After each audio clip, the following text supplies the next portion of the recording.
வணக்கம். மாலை முரசு செய்திகள் தொலைக்காட்சியில் 50 முக்கிய செய்திகளை விரைவாகவும் துல்லியமாகவும் அரை மணியில் பார்க்கலாம்.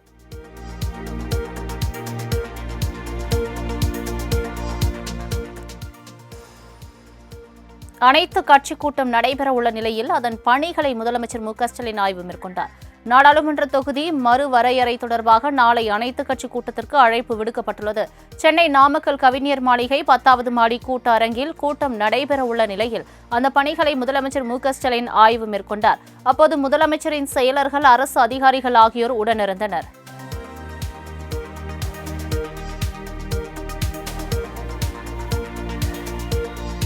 எந்த மொழியையும் தங்கள் மீது திணிக்காதீர்கள் என்று மத்திய அரசுக்கு முதலமைச்சர் மு.க.ஸ்டாலின் வலியுறுத்தியுள்ளார். தனது பிறந்த நாளுக்கு வாழ்த்து தெரிவித்தவர்களுக்கு நன்றி தெரிவித்து எழுதியுள்ள கடிதத்தில் அவர் இதனை தெரிவித்துள்ளார். ஒருவர் விரும்புகிற எந்த மொழிக்கும் தாங்கள் எதிரிகள் அல்ல, அதே நேரத்தில் எந்த மொழியையும் தங்கள் மீது திணிக்காதீர்கள் என அன்று முதல் இன்று வரை கூறி வருவதாகவும் அவர் தெரிவித்துள்ளார். இது ஆறறிவு கொண்ட அனைவருக்கும் புரிகிறது, பாஜக ஆட்சியாளர்களுக்கு மட்டும் ஏன் புரியவில்லை என்று முதலமைச்சர் சாடியுள்ளார்.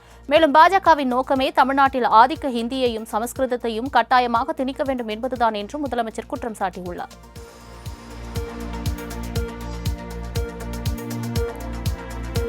வாரிசு அரசியலுக்கு 2026 தேர்தலில் முற்றுப்புள்ளி வைக்கப்படும் என எதிர்க்கட்சித் தலைவர் எடப்பாடி பழனிசாமி சூளுரைத்துள்ளார். சேலம் மாவட்டம் ஆத்தூரில் மாற்றுக் கட்சியினர் அதிமுகவில் இணையும் நிகழ்ச்சியில் கலந்து கொண்டு பேசிய அவர், கருணாநிதி குடும்பத்தை சேர்ந்தவர்கள் மத்தியிலும் மாநிலத்திலும் ஆட்சிக்கு வர வேண்டும் என்று எண்ணுவதாகவும், ஆனால் 2026 தேர்தல் குடும்ப ஆட்சிக்கு முடிவு கட்டும் என்றும் தேர்தல் என்றும் தெரிவித்தார். திமுக ஆட்சியில் சிறுமி முதல் மூதாட்டி வரை பாலியல் வன்முறைக்கு ஆளாவதாக குற்றம் சாட்டிய இபிஎஸ், வேலியே பயிரை மேய்வது போல் சில ஆசிரியர்கள் மாணவிகளுக்கு பாலியல் சீண்டலில் ஈடுபடுகின்றனர் என்றும் கூறினார். மக்களோடு மக்களாக உள்ளதால் அதிமுகவை யாராலும் உடைக்கவோ முடக்கவோ முடியாது என்றார்.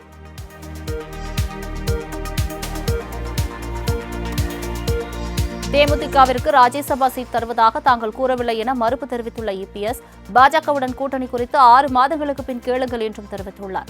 சேலத்தில் செய்தியாளர்களை சந்தித்த அவர், தமிழக மீனவர்களை இலங்கை கடற்படையினர் கைது செய்வதற்கு கண்டனம் தெரிவித்தார். மேலும் மீனவர்கள் மீது தாக்குதல் நடத்துவதையும் அவர்களின் உடைமைகளை பறிப்பதையும் ஏற்க முடியாது என்ற அவர், இந்தியா இலங்கை அரசுகள் இணைந்து மீனவர்கள் பிரச்சினைக்கு நிரந்தர தீர்வு காண வேண்டும் என கேட்டுக் கொண்டார். தமிழகம் முழுவதும் திமுக நிர்வாகிகளால் அதிகாரிகள் மிரட்டப்படுவதாகவும் குற்றம் சாட்டிய இபிஎஸ், திமுகவின் லட்சியமே கமிஷன், கலெக்ஷன், கரப்ஷன் தான் என்று குறிப்பிட்டுள்ளார்.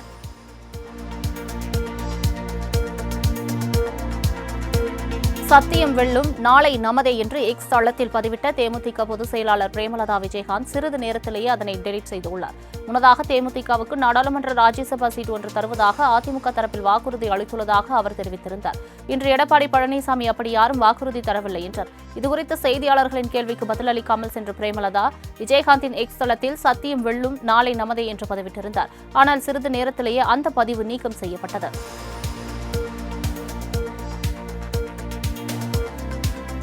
அதிமுகவுடன் கூட்டணி குறித்து கோவையிலிருந்து சென்னை வருவதற்குள் அண்ணாமலை தனது நிலைப்பாட்டை மாற்றிக் கொண்டார். பாஜக கூட்டணி குறித்து சேலத்தில் பேட்டியளித்த எடப்பாடி பழனிசாமி மழுப்பலான பதிலை தந்தார். இதுகுறித்து கோவையில் செய்தியாளர்களிடம் பேசிய அண்ணாமலையிடம் கேள்வி கேட்கப்பட்டது.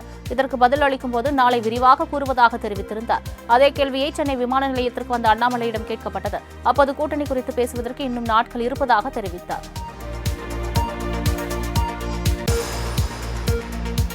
திமுகவினர் நடத்தும் பள்ளிகளில் 3 மொழி உள்ளது, ஆனால் அரசு பள்ளிகளில் மட்டும் 2 மொழியா என கனிமொழிக்கு பாஜக மாநில தலைவர் அண்ணாமலை கேள்வி எழுப்பியுள்ளார். வடக்கில் 3வது மொழி கற்பிக்கப்படுகிறது என்பதுடன் அங்கு 2 மொழிகளை முறையாக கற்றுக் கொடுத்திருந்தால் நாம் 3வது மொழியை கற்க வேண்டிய அவசியம் என்ன என முதலமைச்சர் கேள்வி எழுப்பியிருந்தார். இதற்கு பதில் அளித்த அண்ணாமலை, திமுக குடும்பத்தினர் அமைச்சர்கள் நடத்தும் தனியார் பள்ளிகள் மற்றும் சிபிஎஸ்இ பள்ளிகளில் படிக்கும் மாணவர்களுக்கு 3வது மொழியை கற்கும் வாய்ப்பு இருக்கும்போது அரசு பள்ளி மாணவர்களுக்கு 3வது மொழியை கற்கும் வாய்ப்பை ஏன் மறுக்கிறீர்கள் என கேள்வி எழுப்பினார்.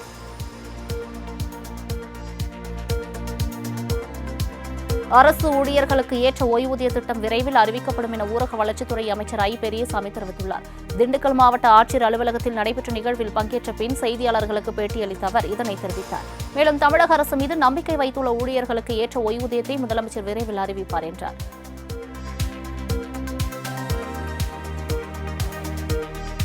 தமிழ்நாடு ஆளுநர் பதவிக்கே தகுதியில்லாதவர் ஆர். என். ரவி என மதிமுக பொதுச் செயலாளர் வைகோ விமர்சித்துள்ளார். இது தொடர்பாக அவர் வெளியிட்டுள்ள அறிக்கையில், சென்னை அரும்பாக்கம் வைஷ்ணவா கல்லூரியில் நடைபெற்ற கருத்தரங்கில் பேசிய ஆளுநர், எப்போதும் போல் வரலாற்று அறிவு சிறிதும் இல்லாமல் கதை அளந்திருப்பதாக குறிப்பிட்டுள்ளார். இந்திய சுதந்திரத்துக்காக போராடிய போது அதன் ஒற்றுமையை கெடுக்க 20 கட்டுக்கதைகளை கட்டுரைகளாக எழுதி காரல் மார்க்ஸ் வெளியிட்டார் என ஆளுநர் வன்மத்தை கக்கியுள்ளதாகவும் வைகோ தெரிவித்துள்ளார்.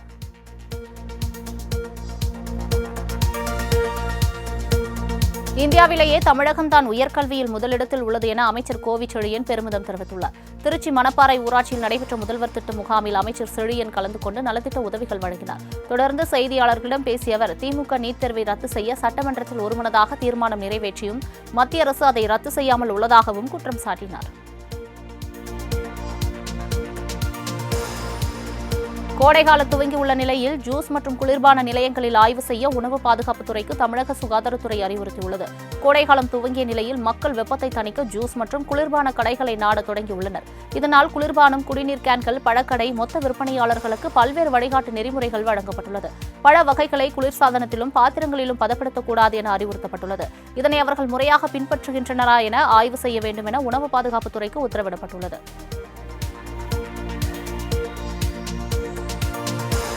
கடன் தொகைக்கு கொரோனா காலத்தில் அதிக வட்டி விதித்த தனியார் வங்கிக்கு எதிரான புகாரை பரிசீலிக்கும்படி ரிசர்வ் வங்கிக்கு சென்னை உயர்நீதிமன்றம் உத்தரவிட்டுள்ளது. சென்னை செங்குன்றத்தை சேர்ந்த சாந்திகுமார் என்பவர் தான் பெற்ற கடனுக்கு வட்டியுடன் சேர்ந்து 19,70,000 ரூபாய் செலுத்த வேண்டிய நிலையில் 40 லட்சம் ரூபாய் செலுத்தும்படி மிரட்டியதாக கரூர் வைஷ்யா வங்கி மீது வழக்கு தொடர்ந்திருந்தார். 2024ஆம் ஆண்டு மனுதாரரின் கோரிக்கையை பரிசீலிக்க உயர்நீதிமன்றம் உத்தரவிட்டது. ஆனால் எந்த நடவடிக்கையும் எடுக்காததால் நீதிமன்ற அவமதிப்பு வழக்கு தொடரப்பட்டுள்ளது. இதனை விசாரித்த நீதிபதி தண்டபாணி மனுதாரரின் மனுவை பரிசீலிக்கும்படி ரிசர்வ் வங்கிக்கு உத்தரவிட்டு விசாரணையை மார்ச் 7ஆம் தேதிக்கு தள்ளி வைத்தார்.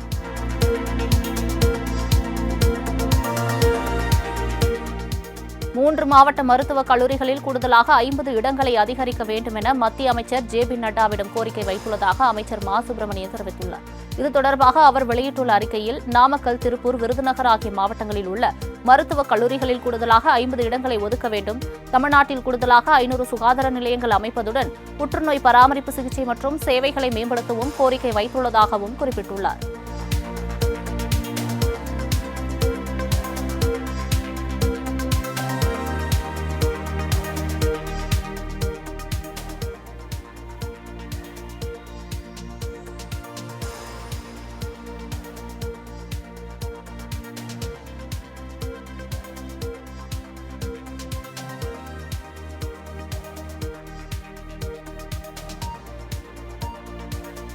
லண்டனில் சிம்போனி இசைக்க உள்ள இளையராஜாவுக்கு விசிக தலைவர் திருமாவளவன் நேரில் வாழ்த்து தெரிவித்தார்.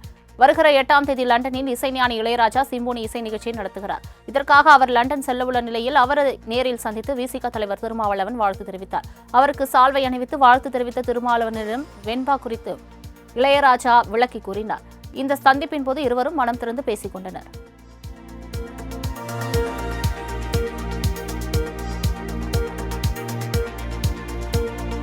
தமிழ்நாட்டை விட்டு போதைப் பொருட்களை வெளியேற்றினால் மட்டுமே பெண்கள் பாதுகாப்பாக இருப்பார்கள் என பசுமை தாயக தலைவர் சௌமியா அன்புமணி தெரிவித்துள்ளார்.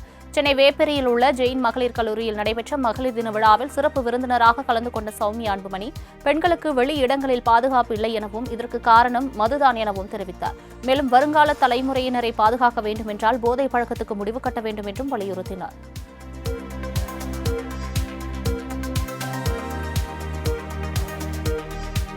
நடிகை விஜயலட்சுமி ஒரே பேச்சு ஒரே செயலில் இருப்பேன் என உறுதி அளிக்க வேண்டும் என தமிழர் முன்னேற்றப்படை கட்சித் தலைவி வீரலட்சுமி தெரிவித்துள்ளார். இது தொடர்பாக அவர் வெளியிட்டுள்ள வீடியோ பதிவில், எந்த வகையான நிவாரணம் சீமானிடமிருந்து வேண்டும் என நாட்டு மக்களுக்கு விஜயலட்சுமி தெளிவுபடுத்த வேண்டும் என அவர் கூறியுள்ளார்.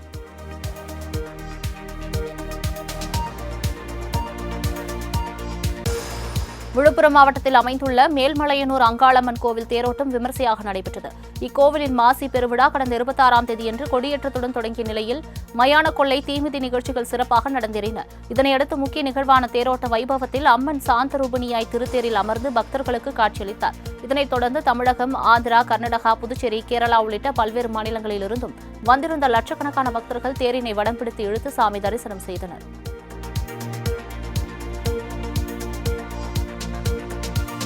திருப்பத்தூர் மாவட்டம் வாணியம்பாடியில் நடைபெற்ற எருதுவிடும் விழாவை பொதுமக்கள் உற்சாகத்துடன் கண்டுகளித்தனர்.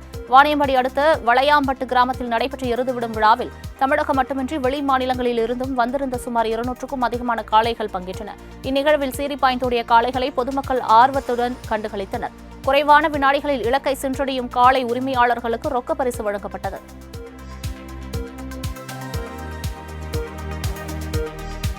ஆதிதிராவிடர் விடுதி மாணவர்களுக்கு வழங்கும் நிதியின் மோசடி குறித்த வழக்கில் சிவகங்கை ஆட்சியர் பதில் மனு தாக்கல் செய்ய உயர்நீதிமன்ற மதுரை கிளை உத்தரவிட்டுள்ளது. ஆதிதிராவிட விடுதி மாணவர்களுக்கு உதவும் விதமாக மாதந்தோறும் விடுதி மாணவர்களுக்கு ரூபாய் 150, கல்லூரி மாணவர்களுக்கு 100 வழங்கப்படும் என்று தெரிவிக்கப்பட்டுள்ளது. இந்நிலையில் 2017 முதல் 2023 காலகட்டத்தில் சிவகங்கை ஆதிதிராவிடர் விடுதி மாணவர்களுக்கு தொகை வரவில்லை என புகார் மனு அளிக்கப்பட்டது. இவ்வழக்கை விசாரித்த நீதிபதிகள் ஆட்சியர் பதில் மனு தாக்கல் செய்யுமாறு உத்தரவிட்டனர்.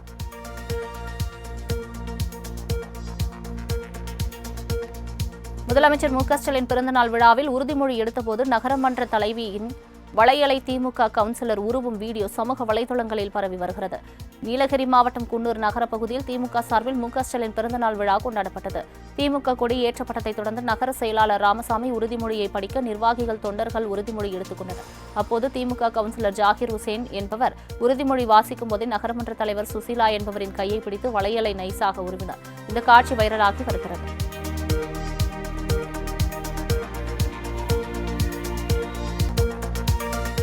ராமேஸ்வரம் மீனவர்களின் தீக்குளிப்பு போராட்டம் மாநில அரசின் வேண்டுகோளுக்கு இணங்க ஒத்திவைக்கப்பட்டது. தொடர்ந்து மத்திய அரசுக்கு எதிராக மீனவர்களின் போராட்டம் தொடரும் என ராமேஸ்வரம் மீனவர்களின் போராட்டக் குழுவினர் அறிவிப்பு செய்தனர். எல்லை தாண்டி மீன்பிடித்ததாக தமிழகத்தைச் சேர்ந்த மீனவர்களை இலங்கை கடற்படை கைது செய்துள்ளது. மீனவர்களையும் விசைப்படகுகளையும் விடுவிக்க மத்திய அரசு நடவடிக்கை எடுக்க வேண்டும் என வலியுறுத்தி தங்கச்சிமடத்தில் மீனவர்கள் தொடர் போராட்டம் நடத்தி வருகின்றனர்.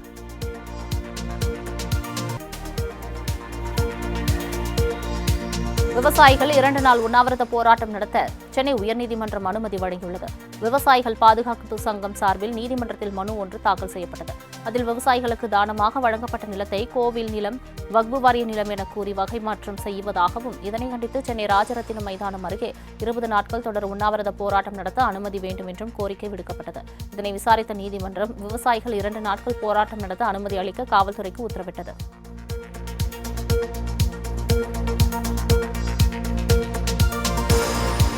தென் தமிழகத்தில் ஓரிரு இடங்களில் லேசானது முதல் மிதமான மழை பெய்ய வாய்ப்புள்ளதாக சென்னை வானிலை ஆய்வு மையம் தெரிவித்துள்ளது. இது தொடர்பாக வெளியிட்டுள்ள அறிக்கையில் கிழக்கு திசை காற்றின் வேக மாறுபாடு காரணமாக வரும் 10ஆம் தேதி தமிழகம், புதுவை மற்றும் காரைக்காலில் ஓரிரு இடங்களில் லேசானது முதல் மிதமான மழை பெய்யக்கூடும் என தெரிவிக்கப்பட்டுள்ளது. மேலும் வரும் 9ஆம் தேதி வரை வறண்ட வானிலை நிலவும் என்றும் காலை வேளையில் லேசான பனிமூட்டம் காணப்படும் என்றும் தெரிவிக்கப்பட்டுள்ளது.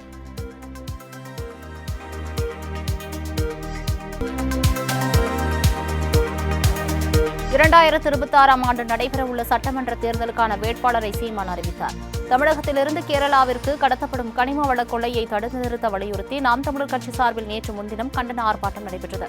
இந்த ஆர்ப்பாட்டத்தில் நாம் தமிழர் கட்சியின் ஒருங்கிணைப்பாளர் சீமான் பங்கேற்று கண்டன உரையாற்றினார். தொடர்ந்து மேலக்களங்கல் கிராமத்தில் நடைபெற்ற ஒரு திருமண விழாவில் பங்கேற்று பேசிய அவர், வரும் 2026 சட்டமன்ற தேர்தலில் தென்காசி சட்டமன்ற தொகுதியின் வேட்பாளராக கௌஷிக் பாண்டியன் என்பவர் போட்டியிடுவார் என அறிவித்தார்.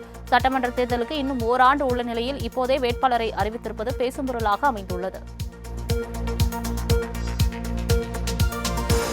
மூச்சுத் திணறல் காரணமாக பாதிக்கப்பட்ட முதலமைச்சரின் தாயார் தயாளு அம்மாள் சென்னை அப்போலோ மருத்துவமனையில் அனுமதிக்கப்பட்டுள்ளார். இந்த நிலையில் தனது மனைவி துர்காவுடன் மருத்துவமனைக்கு சென்ற முதலமைச்சர் ஸ்டாலின் தாயாரின் உடல்நலம் குறித்து விசாரித்தார்.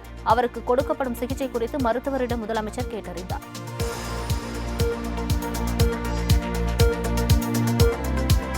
சேப்பாக்கம் திருவல்லிக்கேணி சட்டமன்ற தொகுதியில் புதிதாக கட்டப்பட்டுள்ள சிறு விளையாட்டு அரங்கத்தை துணை முதலமைச்சர் உதயநிதி ஸ்டாலின் திறந்து வைத்தார். சென்னை அண்ணா சாலையில் உள்ள காயிதே மில்லத் அரசு மகளிர் கல்லூரியில் நடைபெற்ற நிகழ்ச்சியில் பங்கேற்ற உதயநிதி, மதுரை, தூத்துக்குடி மற்றும் சிவகங்கை ஆகிய மாவட்டங்களில் அமைக்கப்பட்டுள்ள முதலமைச்சர் சிறு விளையாட்டு அரங்குகளை காணொலி காட்சி வாயிலாக திறந்து வைத்தார். மேலும் இந்த ஆண்டு பட்ஜெட்டில் குறைந்தது 25 மினி விளையாட்டு அரங்கம் கட்டுவதற்கான அறிவிப்பு வெளியிடப்பட உள்ளதாகவும் உதயநிதி தெரிவித்தார்.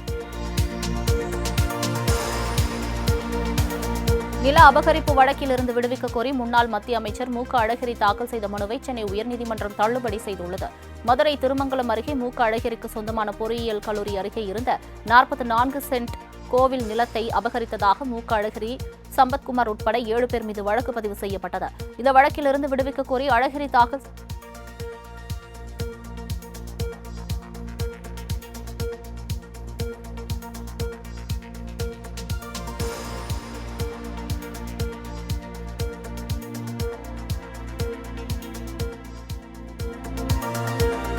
கரும்புக்கான கொள்முதல் விலையை டன்னுக்கு 3151 நிர்ணயம் செய்து தமிழ்நாடு அரசு உத்தரவிட்டுள்ளது. 2024-25 ஆண்டுக்கான பருவத்திற்கான கொள்முதல் விலையை நிர்ணயம் செய்து அரசு உத்தரவிட்டுள்ளது. 9.50% அல்லது அதற்கும் குறைவான சர்க்கரை திறன் கொண்ட கரும்புக்கு டன்னுக்கு 3151 ரூபாயாகவும், 9.85% சர்க்கரை திறன் கொண்ட கரும்புக்கு 3267 ரூபாயாகவும், 10.10% சர்க்கரை திறன் கொண்ட கரும்புக்கு 3344 ரூபாய் 20 பைசாவாகவும், 10.65% சர்க்கரை திறன் கொண்ட கரும்புக்கு 3532 ரூபாய் 82 பைசாவாகவும் விலை நிர்ணயம் செய்து அரசு உத்தரவிட்டுள்ளது.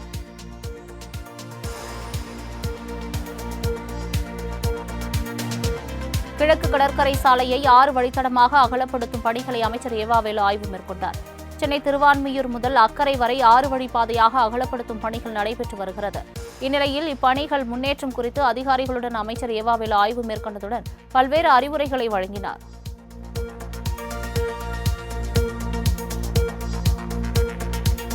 பணம் தர மறுத்ததால் தாயை வீட்டோடு சேர்ந்து எரிக்க முயன்ற மகனை காவல்துறையினர் கைது செய்தனர். சென்னை கொளத்தூர் பகுதியில் ஹரிதாஸ் 2வது தெருவில் வசித்து வருபவர் சரஸ்வதி. இவரது மகன் தினேஷ் தனது தாயாரிடம் 20,000 ரூபாய் பணம் கேட்டு தகராறில் ஈடுபட்டுள்ளார். சரஸ்வதி பணம் தராததால் ஆத்திரமடைந்த அவர் தாயாரின் வீட்டை தீ வைத்து கொளுத்தினார். அக்கம்பக்கத்தினர் தீயை அணைத்த நிலையில் போலீசார் தினேஷை கைது செய்து சிறையில் அடைத்தனர். புதுக்கோட்டையில் குடிநீர் கேட்டு 100க்கும் மேற்பட்ட பெண்கள் காலி குடங்களுடன் சாலை மறியலில் ஈடுபட்டனர். புதுக்கோட்டை போஸ் நகரில் உள்ள அரசு அடுக்குமாடி குடியிருப்பில் மாநகராட்சி சார்பில் முறையாக குடிநீர் வழங்கப்படுவதில்லை என கூறி பெண்கள் மறியலில் ஈடுபட்டனர். பிறந்தவனம் சாலையில் காலி குடங்களுடன் அமர்ந்து போராட்டம் நடத்திய பெண்கள் மாநகராட்சி துணை மேயர் நடத்திய பேச்சுவார்த்தையை தொடர்ந்து போராட்டத்தை கைவிட்டு சென்றனர்.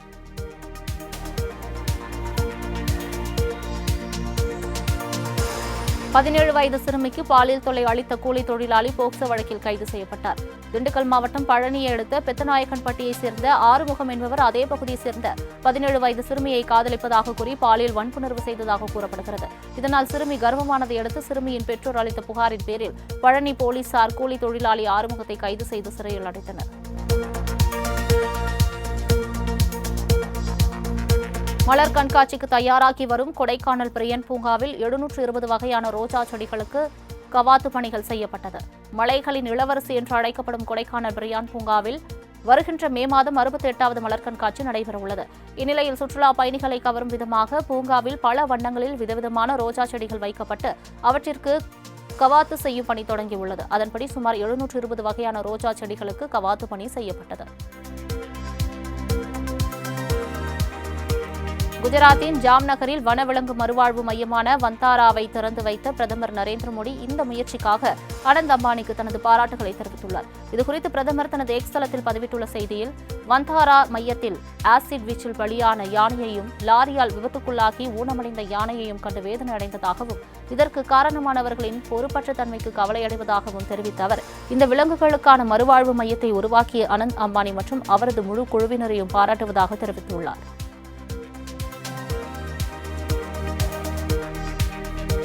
வந்தாரா என்ற பெயரில் குஜராத் மாநிலம் ஜாம் நகரில் அமைக்கப்பட்டுள்ள வன விலங்குகள் மீட்பு பாதுகாப்பு மையத்தை பிரதமர் மோடி தொடங்கி வைத்தார். இந்த வனவிலங்கு மீட்பு மையத்தை ரிலையன்ஸ் இண்டஸ்ட்ரீஸ் மற்றும் ரிலையன்ஸ் ஃபவுண்டேஷன் சார்பில் அனந்த் அம்பானி ஏற்படுத்தியுள்ளார். வந்தாராவில் அழிந்து வரும் 2000க்கும் மேற்பட்ட இனங்களும் 1.5 லட்சத்திற்கும் அதிகமான விலங்குகள் மீட்கப்பட்டுள்ளன. இங்கு புனர்வாழ்வு அளிக்கப்படும் வன விலங்குகள், பறவைகள் மற்றும் பாம்புகளை பிரதமர் மோடி ஆர்வத்துடன் பார்வையிட்டார். சிங்கம், புலி உள்ளிட்ட ஆபத்தான விலங்குகளை கண்ணாடிக்கு அருகிலிருந்து தொட்டு பார்த்து கண்டுகளித்தார். சில வளர்ப்பு பிராணிகளை அவர் ஆர்வத்துடன் தூக்கி வைத்து உணவளித்தார். நீர் யானைகள், முதலைகள் உள்ளிட்டவற்றையும் மோடி ஆர்வத்துடன் பார்வையிட்டார். டெல்லியில் பேடிஎம் நிறுவனத்தின் துணை நிறுவனங்களுக்கு அமலாக்கத்துறை விளக்கம் கேட்டு நோட்டீஸ் அனுப்பியுள்ளது. பேடிஎம் நிறுவனத்தின் துணை நிறுவனங்களான லிட்டில் இன்டர்நெட், நியர்பை இந்தியா ஆகிய நிறுவனங்கள் 611 கோடி ரூபாய் அளவுக்கு பண பரிமாற்றம் செய்ததாக அமலாக்கத்துறை நோட்டீஸ் அனுப்பியுள்ளது. இந்நிலையில் விதிமுறைகளை மீறியதாகவும் ரிசர்வ் வங்கி வழிகாட்டுதல்களை பின்பற்ற தவறியதாகவும் அமலாக்கத்துறை குற்றம் சாட்டியுள்ளது. இதனால் பேடிஎம் நிறுவனத்தின் துணை நிறுவனங்களுக்கு அமலாக்கத்துறை விளக்கம் கேட்டு நோட்டீஸ் அனுப்பியுள்ளது. உத்தரப்பிரதேச மாநிலத்தில் கஞ்சா வழக்கில் கைதான ஐஐடி பாபா மீது போதைப்பொருள் தடுப்பு பிரிவின் கீழ் வழக்கு பதிவு செய்யப்பட்டுள்ளது. பிரயாக்ராஜில் நடைபெற்ற மகா கும்பமேளாவில் கலந்து கொண்டு பிரபலமானவர் ஐஐடி பாபா. இவர் ஜெய்ப்பூரை அடுத்த ரித்தி சித்தி பகுதியில் செயல்பட்டு வரும் ஹோட்டல் ஒன்றில் தகராறில் ஈடுபட்டதாக காவல்துறைக்கு தகவல் கிடைத்தது. இதனைத் தொடர்ந்து சம்பவ இடத்திற்கு விரைந்த காவல்துறையினர் ஐஐடி பாபாவிடம் சோதனை செய்தபோது கஞ்சா இருந்தது தெரியவந்தது. இதனைத் தொடர்ந்து அவரை கைது செய்ய முயன்றபோது, கும்பமேளாவில் எல்லா பாபாக்களுமே கஞ்சாவை பிரசாதமாக எடுத்துக் கொள்கிறார்கள், அவர்களை எல்லாம் உங்களால் கைது செய்ய முடியுமா என கேள்வி எழுப்பியது குறிப்பிடத்தக்கது.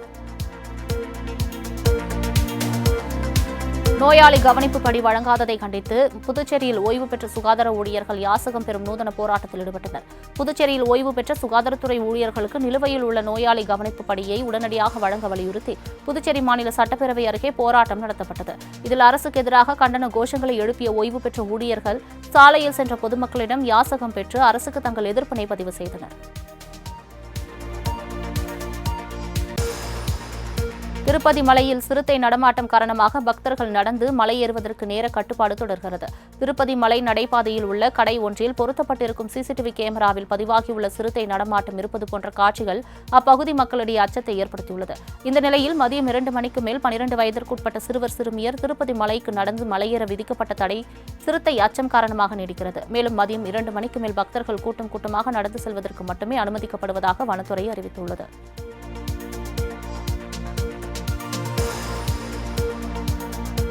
உத்தரப்பிரதேச மாநிலம் அயோத்தியில் உள்ள ராமர் கோவிலை குறிவைத்து பயங்கரவாத சதித்திட்டம் தீட்டிய நபரை போலீசார் கைது செய்துள்ளனர்.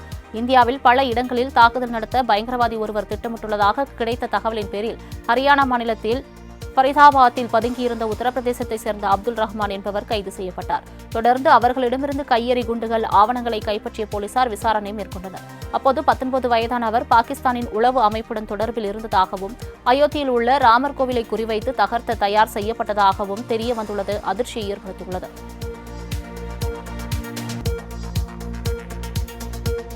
சிவாஜி இல்லம் ஜப்திக்கு வந்திருப்பது தமிழ் சினிமா ஆபத்தில் இருப்பதை உணர்த்துவதாக இயக்குநர் பேரரசு தெரிவித்துள்ளார். லீச் படத்தின் இசை ட்ரெய்லர் வெளியீட்டு விழா சென்னையில் நடைபெற்றது. இதில் நடிகை சந்தியா, நடிகர் நிஜாம், இசையமைப்பாளர் கிரண் ஜோஸ், படத்தின் விநியோகஸ்தர் Sijin Lal, stunt master Danger Mani உள்ளிட்டோர் பங்கேற்றனர். இதில் கலந்து கொண்டு பேசிய இயக்குநர் பேரரசு, சமீபத்தில் வெளியான டிராகன் திரைப்படம் நல்ல கலெக்ஷன் என்றும் தமிழ் சினிமா ஓரளவு ஆரோக்கியமாக தான் இருப்பதாகவும் கூறினார்.